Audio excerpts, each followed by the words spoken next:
Hello ka-homebees!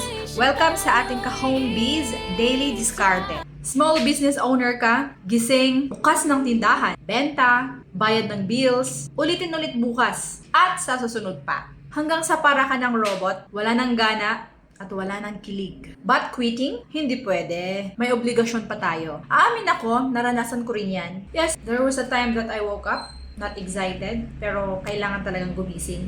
Kasi kailangan mong magbenta, kailangan mong mag-open ng store. Una-una sa lahat, may utang ka, kailangan mong gumalaw. Kasi kung hindi ka naman mag-open, hindi ka gagalaw, madidepress ka rin lang. Minsan nga kahit may sakit ka at hindi mo feel, kailangan pa rin mag-open. At doon ko na-realize na hindi pala yung negosyo ang nawala. Ako ang nawala. Here are some reminders during umay days kapag naumay na tayo or nabuboard na tayo sa ating mga negosyo. Number 1, hindi ka tamad. Paulit-ulit ka lang. So even a small tweak, new layout, new product, new goal can restart the fire. Number 2, break the cycle.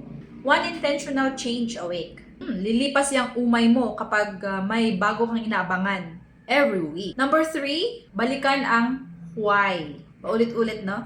Balikan ang yung why. Pero sa paraan na kaya mong panindigan. Oo, passion isn't always loud. Minsan tahimik lang, pero buhay pa yan.